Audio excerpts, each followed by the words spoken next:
నిజంగా అన్న ఇక్కడికి వస్తారా రారా అనే డౌట్ తోటి మేము చాలా మంది ఉన్నాం. ఈ రోజు నేను మార్నింగ్ 9 o'clock మీకు ఫోన్ చేసిన, అన్న ఈరోజు మీరు వస్తున్నారా అంటే వస్తారా రావాలా వద్దా అని అన్నారు. అయితే రండి అన్న అంటే ఖచ్చితంగా 3 to 4 o'clock మధ్యలో వస్తా అని చెప్పారు. ఖచ్చితంగా వచ్చినందుకు మా నిరుద్యోగుల తరపున అందరి నుంచి మీకు సాదర స్వాగతం పలుకుతున్నామన్నా. ఇంకోటన్నా, ఇప్పుడు ఎలక్షన్ టైంలో మనము నిరుద్యోగులు లేకుంటే కాంగ్రెస్ గవర్నమెంట్ లేదు, అసలు ఆ విషయం అందరికి తెలిసిన విషయమే. ఇక్కడ ప్రియాంక గాంధీ యూత్ డిక్లరేషన్ ఇక్కడికి వచ్చినప్పుడు చేసింది ఏంటంటే, అప్పుడు ప్రతి నిరుద్యోగికి 4,000 రూపాయలు ఇస్తామని చెప్పారు. రీసెంట్ గా ఆంధ్రప్రదేశ్ లో కూడా ఏపీ గవర్నమెంట్ కూడా ఇంప్లిమెంట్ చేస్తుంది నిరుద్యోగ భృతి. సరే, ఈ నోటిఫికేషన్ సంవత్సరానికి మా ప్రభుత్వం వస్తే 2 లక్షల ఉద్యోగాలు అని చెప్పారు. 2 లక్షల ఉద్యోగాలు కాదు కదా, అసలు దాదాపు 10,000 కూడా నింపలేదు మన గవర్నమెంట్ లో.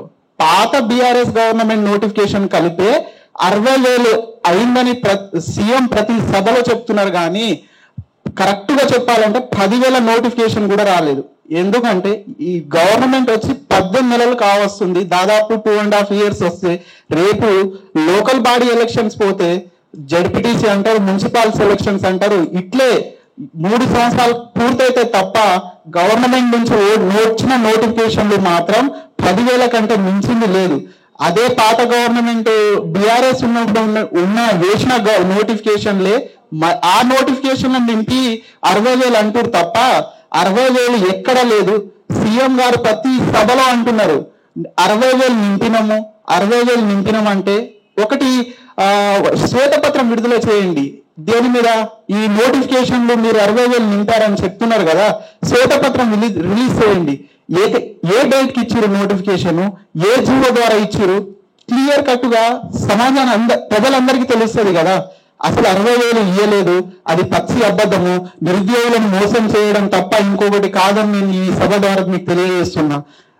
ఇంకోటి, గవర్నమెంట్ వస్తే నిరుద్యోగులకు చాలా మంది నిరుపేదలు గ్రామీణ ప్రాంతం నుంచి వస్తారు కాబట్టి అందరూ బాగా డిఎస్సి మీద ఫోకస్ చేస్తారు. డిఎస్సి మన గవర్నమెంట్ వస్తే 25,000 తోటి మెగా డిఎస్సి అన్నారు. 25,000 కాదు కదా, దాంట్లో సగం కూడా నింపలేరు. సగం అంటే పాత గవర్నమెంట్ 5,000 నోటిఫికేషన్ ఇస్తే మన గవర్నమెంట్ వచ్చి ఇంకో 5,000 యాడ్ చేసి ఇచ్చిందే తప్ప మళ్ళీ ఎస్సీ వర్గీకరణ అని దానికి లేట్ చేసి మన డిప్యూటీ సీఎంఏ వేస్తామని చెప్పి దానికి ఇంకా ఈ ఎస్సీ వర్గీకరణ పూర్తయిన తర్వాత కూడా ఒక డిఎస్సి నోటిఫికేషన్ అనే కాదు, మిగతా అన్ని జాబ్ నోటిఫికేషన్లో ఎందుకు జాప్యం జరుగుతుందని ఈ సభాముఖంగా మీకు ప్రశ్నిస్తున్నామన్నా. ఈ అంశాలు ఖచ్చితంగా గవర్నమెంట్ దృష్టికి మీరు తీసుకెళ్లాలని, అదే మన యూత్ డిక్లరేషన్ లో ఏమేం చెప్పారో మాకు అనవసరం. ఆ స్కూటీలు అవి ఇవి ఆ డ్వాక్రా రుణాలు కానీ వేరే వేరే రుణాలు ఆ లోన్స్ మాకు అవసరం లేదు. మాకు నిరుద్యోగులకు కనీసం మీరు 2 లక్షలు అన్నారు కదా, దాంట్లో ఖచ్చితంగా ఒక కరెక్ట్ 1,00,000 నింపితే ఇంతమంది అసలు ఇక్కడ ఎవరు ఉండని కూడా ఉండరు. అది అసలు నోటిఫికేషన్ ఇవ్వలేదు, ఇవ్వాల్సిందిగా మీకు కోరుతున్నాము. ఇంకోటి, ఇక్కడ వస్తున్నారు మీరు సీఎం దృష్టికి తీసుకెళ్తారా లేదా అని చాలా మందికి మాకు సందేహం ఉంది. సో మేమే ఒక ప్రధానమైన మెయిన్ ఫస్ట్ డిమాండ్ ఏం చేస్తున్నామంటే, మా ఒక 10 members లేదా 15 members తోటి సీఎం తోటి మాకు డైరెక్ట్ ముఖాముఖి ఇక్కడ ఎట్లా వచ్చారో మా నిరుద్యోగుల తరఫున మేము ఒక 10 మంది లేదా 15 మంది వస్తాము, ఇదే నోటిఫికేషన్ల మీద మేము మాట్లాడతాము. సీఎం గారు మీరు ప్రతి సభలో ప్రజలను తప్పుదో పట్టిస్తున్నారు. 60,000 అని ఎక్కడ నింపారా సార్? 60,000 మీరు శ్వేతపత్రం విడుదల చేస్తాం దాని మీద, లేకుంటే మీరు ఇక్కడ వచ్చినట్టు సీఎం గారికి ఇక్కడ రాలేరు, లేదంటే చాలా ప్రోగ్రామ్స్ ఉంటాయి కాబట్టి మేమే మీ తరఫున అక్కడికి వస్తామన్నా. మా ప్రధాన ఫస్ట్ డిమాండ్ సీఎం గారితో మాకు 10 మంది లేదా 15 మంది తోటి ముఖాముఖి డైరెక్ట్ మాట్లాడతాం. మీరుంటారు, మేముంటాం, 10 మంది ఉంటాం, మాట్లాడతాం నోటిఫికేషన్ మీద. ఫస్ట్ ఆఫ్ ఆల్ మాత్రం మాకు మాత్రం అక్కడికి మాత్రం తీసుకెళ్ళగలని కోరుతున్నాం. త్వరలో అనే వర్డ్ అసలు నచ్చదండి. అసలు ఎందుకు నచ్చదంటే చాలా భయంకరంగా ఉంటుందన్న త్వరలో వర్డ్. కొన్ని పీడకలు వస్తాయి, త్వరలో అనే పీడకలు వస్తాయి మాకు కూడా.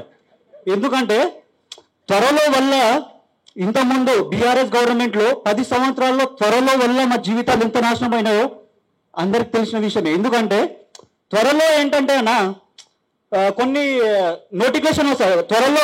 ఇప్పుడు నోటిఫికేషన్ వచ్చినాయన, నోటిఫికేషన్ రావడం వల్ల బీఆర్ఎస్ గవర్నమెంట్ నోటిఫికేషన్ వస్తున్నాయని మారుమూల తాండ నుంచి వచ్చినాను ఇక్కడికి రాగా నోటిఫికేషన్ ఒక గ్రూప్ 1 గ్రూప్ 2 అన్ని ప్రిపేర్ అవుతూ ఒక్కొక్కటి ప్రిపేర్ అవుతూ వస్తూ ఉంటే ప్రిపేర్ అవ్వగానే నోటిఫికేషన్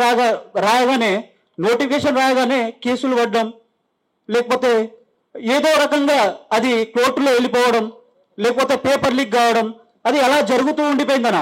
అది నచ్చక, అది ఆ గవర్నమెంట్ లో నచ్చక, ఒక నోటిఫికేషన్ కూడా సరిగా లేక, ఒకవేళ కాంగ్రెస్ గవర్నమెంట్ వస్తే ఇలాంటి అతుకొతలో జరుగుతుందని, అంటే ఇలాంటి జరగకుండా ఉంటుందేమో అని మేము కాంగ్రెస్ గవర్నమెంట్ కోసం ఎంత ప్రచారం చేసినా అంటేనా, ఇక్కడ నుంచి సిటీ సెంట్రల్ లైబ్రరీ నుంచి మా కాన్స్టెన్సీలో, మా నారాయణఖేడ్ కాన్స్టెన్సీలో ఇక్కడ నుంచి 15 మంది క్యాండిడేట్స్ నిరుద్యోగులం అందరం కలిసి మా కాన్స్టెన్సీలో సంజీవ్ రెడ్డి అన్న కోసం ఎంత ప్రచారం చేసి ఆయనకి 5,000 మెజార్టీతో గెలిపిస్తామన్న. మేము అందరం కలిసి ఇక్కడ నుంచి వెళ్ళి గెలిపిస్తామన్న. ఎందుకంటే కొద్దిగా ఆశ వచ్చింది గవర్నమెంట్, ఎందుకంటే కాంగ్రెస్ గవర్నమెంట్ వచ్చిన తర్వాత ఏమంటే సరే బీఆర్ఎస్ గవర్నమెంట్ లోని 50,000 ఉద్యోగాలు వచ్చినప్పటికీ కూడా అది కాంగ్రెస్ గవర్నమెంటే ఫిలిప్ చేసింది. ఎందుకంటే ఇలాంటి కేసులు లేకుండా, ఏం జరగకుండా ఆ 60,000 ఉద్యోగాలకు 50,000 ఉద్యోగాలు అప్పుడే పూర్తి చేయడం, అంటే భర్తీ చేయడం మాకు బాగా నచ్చింది. ఎందుకంటే అబ్బా గ్రేట్, అసలు నిజంగానే ఈ గవర్నమెంట్ మీద నమ్మకం వచ్చిందని అనిపించింది అప్పుడు నాకు. తర్వాత గత ప్రభుత్వం వచ్చిన డిసెంబర్ 7వ తారీఖు నుంచి 7వ తారీఖు వచ్చిందన 2007 తారీఖు వచ్చిన తర్వాత అప్పటి నుంచి 18 నెలలు 2 సంవత్సరాలు అవుతుంది ఇప్పుడు. ఇది కూడా ఇప్పుడు ఈ గవర్నమెంట్ కూడా త్వరలో అని మా జీవితాన్ని నాశనం అవుతుందన్న. ఇలా త్వరలో అని చెప్పకండి ప్లీజ్.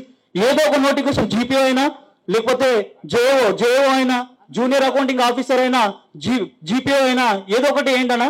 ఎందుకంటే త్వరలో మా నాన్న ఏం చెప్పిండంటే, అరే దగ్గర 5-6 సంవత్సరాల నుంచి ప్రిపేర్ అవుతున్నావు కదా, అసలు నీకు రాదేమోరా, ఇక కాదు కష్టం, ఇక ఆర్థిక మేము 4,000-5,000 మీకు పంపించలేను, నువ్వు ఏదో ఒకటి చేసుకొని బతికి, ఇక నా వల్ల అయితే కాదని చెప్పేసిండు.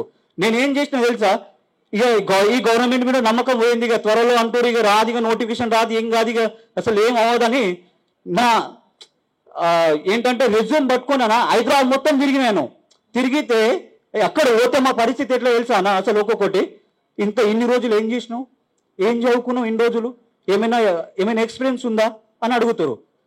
మరి ఏంటంటే ఇక్కడ గవర్నమెంట్ జాబ్ సంపాదించలేక, ఇటు ప్రైవేట్ జాబ్ సంపాదించలేక, ఇంటి నుంచి 1 రూపాయి పంపించలేక, ఇక్కడ పెళ్లిళ్ళు కాక మా పరిస్థితి ఏంటన్నా. అసలు మీరు ఆలోచించండి, మా పరిస్థితి ఎంత దారుణంగా ఉంటుంది అసలు.